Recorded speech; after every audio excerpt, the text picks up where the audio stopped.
Hello students, welcome to my channel. আমি সৌমিন মুখার্জি। আমি তোমাদের কম্পিটিটিভ এক্সামসে ইংলিশ কীভাবে প্রিপারেশন নেবে সেটা নিয়ে আমি তোমাদের ডিসকাস করব। আমি এর আগের যে প্রিভিয়াস ক্লাসে আমি তোমাদের কম্পিটিটিভ এক্সামসে ইংলিশের ওপর আমি একটা ইন্ট্রোডাকশন ক্লাস নিয়েছিলাম। তো সেখানে ইন জেনারেল আমি একটা সিলেবাস গাইডলাইন তোমাদের দিয়েছি, অর্থাৎ সেন্ট্রাল বা এসএসসি যে এক্সামস তোমরা পরীক্ষায় দাও, এমটিএস বা সিএইচএসএল বা সিজিএল বা স্টেট লেভেল কন্ডাক্টেড যে সমস্ত এক্সামস, যেমন ওয়েস্ট বেঙ্গল পিএসসি বা আদার বিভিন্ন স্টেটে যে এক্সামস হয় রিজিওনাল লেভেলে, তো সেখানে ইংলিশের ক্ষেত্রে যা যা টপিক থাকে, লিডিং যা যা টপিক থাকে, যে যে কন্টেন্ট থাকে, তো সেগুলোর ওপর আমি ওভারঅল একটা গাইডলাইন তোমাদের দিয়েছিলাম।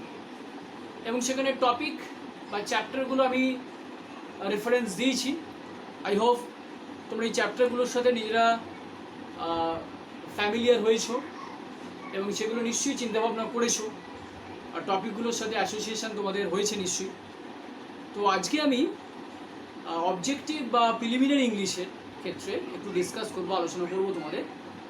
তো অবজেক্টিভ বা প্রিলিমসে ইংলিশে যে যে টপিক থাকে, তো সেখানে আমি প্রত্যেকটা টপিক, প্রত্যেকটা লিডিং যে ডিভিশন, তো সেখানে কোয়েশ্চেন্স কীরকম থাকে, কোয়েশ্চেনের নেচার কীরকম হয়, তো কীভাবে তোমরা অ্যাটেম্প্ট করবে, এবং শুধু অ্যাটেম্পটই না, আনসার যাতে কারেক্ট হয়, অল্টারনেটিভ কীরকম থাকে, কী লেভেলের কোয়েশ্চেন্স থাকে, তো সেটা নিয়ে টোটাল আমি ডিসকাশনটা এখানে করব।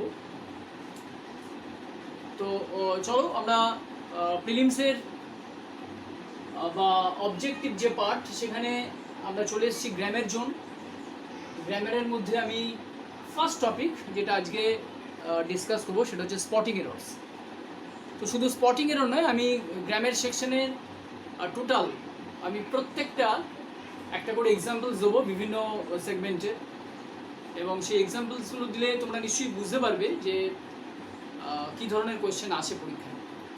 তো ফার্স্ট আমি এখানে টপিক লিখেছি, দেখো, স্পটিং এরর্স, যেটা পরীক্ষায় এরর কারেকশন হিসেবেও অনেক ক্ষেত্রে পরীক্ষায় থাকে। তো এই সেকশনটায় কীভাবে তোমরা প্রফিসিয়েন্সি বা তোমাদের স্কিল ডেভেলপ করবে। স্পটিং এরর তোমরা প্রত্যেকেই জানো, সমস্ত কম্পিটিটিভ এক্সামসেই দেয় থাকে, সেটা ব্যাংক লেভেল বলো বা স্টাফ সিলেকশন বলো বা পিএসসি লেভেলের ক্ষেত্রে বলো। তো এটা কিন্তু একটা খুব ক্রুশিয়াল একটা টপিক গ্রামারে। আর এই স্পটিং এরর মানে একটা সেন্টেন্স কারেক্ট বা সেন্টেন্সটা রং কিনা সেটা জাজ করা কিন্তু টাফ।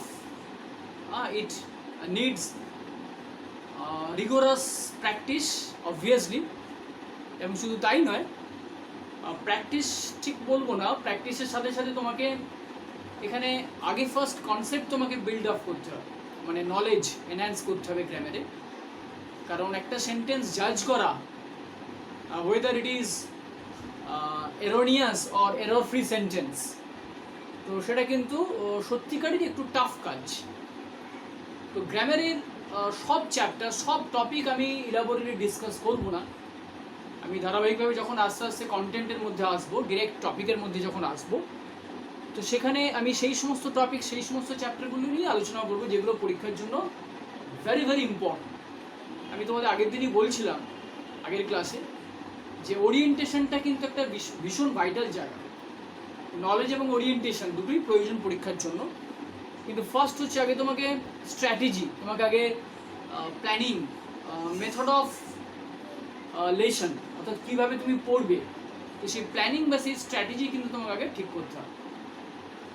তো সেখানে যদি আমি আপডেটেড না থাকি, অর্থাৎ প্রিভিয়াস ইয়ারের কোয়েশ্চেন্স পেপার বা বিভিন্ন পরীক্ষার কোয়েশ্চেন, তার মধ্যে যদি আমার ইন্টারাকশন না থাকে, তাহলে কিন্তু আমি ডিটেক্ট করতে পারবো না যে কোন কোন লিডিং চ্যাপ্টারগুলো আমার পরীক্ষার জন্য ইম্পর্টেন্ট বা কোন কোনগুলোর মধ্যে আমি এনগ্রস হব। ওকে, তো চলো let us start spotting errors. Okay, তো স্পটিং এরর আমি কীভাবে পরীক্ষায় থাকে আমি একটা এক্সাম্পল দিই। ফার্স্ট আমি লিখলাম question number 1,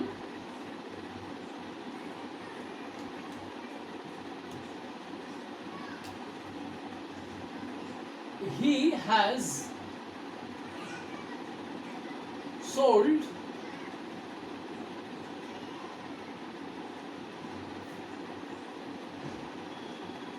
all his furnitures. He has sold all his furnitures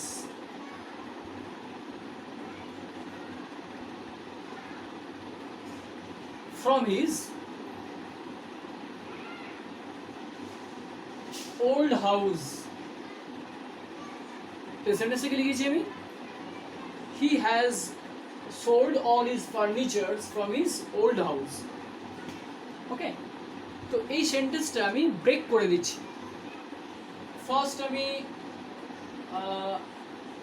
সাবজেক্টটাকে first পার্টের মধ্যে রাখলাম, হি has sold all his furnitures, এটা বি পার্টের মধ্যে রাখলাম। ফ্রম হিজ ওল্ড হাউস, এটা রাখলাম সি পার্ট। আর লাস্ট পার্ট রাখলাম নো এরর। ওকে, তো এই সেন্টেন্সটা এক্সামে দিয়েছি।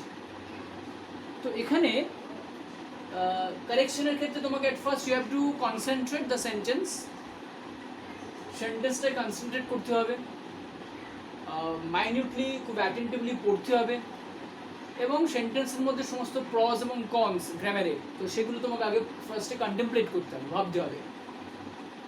তো আমরা দেখতেই পাচ্ছি যে ফার্স্ট পার্টে he has sold all his furnitures, তো ফার্স্ট পার্টটি এরোনিয়াস। তার কারণ আমরা ফার্নিচার্স, সরি বি পার্টটা এরোনিয়াস হবে, ফার্স্ট পার্ট ইজ কারেক্ট। তো B part is your answer. তো ফার্নিচার্স, যেটা তোমরা নিজেরাও বুঝতে পারছো যে এটা নাউন পার্ট থেকে কোয়েশ্চেন্সটা দেওয়া হয়েছে, মানে পার্টস অফ স্পিচ থেকে। পার্টস অফ স্পিচ একটা খুব লিডিং একটা জায়গা গ্রামারের, খুব ইন্ডিসপেন্সিবল একটা পার্ট গ্রামারের। তো পার্টস অফ স্পিচ মানে সেখানে টোটাল যে 8টা পার্টস অফ স্পিচ রয়েছে সেখান থেকে কোয়েশ্চেন্স দিতে পারে পরীক্ষায়। তো এটা নাউন রিলেটেড ইনফরমেশন, বুঝতেই পারছো। আর what is the correct expression, এখানে ফার্নিচার হবে। তো বিকজ নাউন চ্যাপ্টার যখন তোমাদের আমরা আসবো, আমি যখন ডিসকাস করবো একে একে, তো সেখানে তোমাদের নিশ্চয়ই শেখাবো আমি যে কিছু নাউন রয়েছে যেগুলো অলওয়েজ সিঙ্গুলার, মানে there are some nouns which are always singular by nature. তো যেহেতু সিঙ্গুলার বাই নেচার, সেই জন্য they are not followed by plural form. অর্থাৎ যেমন ফার্নিচার তোমরা জানো, luggage, okay, information, advice, etcetera. তো ফার্নিচারকে আমরা প্লুরালাইজ করতে পারি, কিন্তু একটা জিনিস খেয়াল করো, বি পার্ট এখানে অল রয়েছে। তাহলে যদি ফার্নিচার অনেকগুলো থাকে তাহলে সেক্ষেত্রে আমাদের এক্সপ্রেশনটা কী হবে? He has sold all is furniture বলা যাবে, কারণ ফার্নিচার তো কাউন্টেবল সেন্স, বা অনেকগুলো ধরো ফার্নিচার রয়েছে, অ্যাপারেটাস রয়েছে, তাই তো? তো সেক্ষেত্রে আমাকে তাহলে এইভাবে বলতে হবে, he has sold all the pieces বা মেনি পিসেস বা all the pieces of his furniture, বা his all pieces of furniture. He has sold all pieces of his furniture. অর্থাৎ আমি প্লুরাল করলাম, এটাকে কাউন্টেবল সেন্সে ট্রিট করলাম, কিন্তু এস ওয়ার্ড আমি এখানে অ্যাড করলাম। ওকে, তো এরকম আমি আরেকটা এক্সাম্পল দিই, নাম্বার 2। ধরো বললাম he has reached late last night. He has reached late last night. Okay, তো এটা আমি এ পার্ট লিখলাম, হ্যাজ রিচড এটা হচ্ছে বি পার্ট, এটা সি পার্ট লিখলাম, এটা লিখলাম নো এরর। আমি অ্যাব্রিভিয়েশন ফর্ম ইউজ করলাম, অ্যাব্রিভিয়েশন, আমি ফুললি লিখলাম না, নো এরর লিখলাম। তাহলে he has reached late last night. তো এই সেন্টেন্সটা যদি আমরা জাজ করি তাহলে হুইচ এক্সপ্রেশন বা which option will be the correct answer?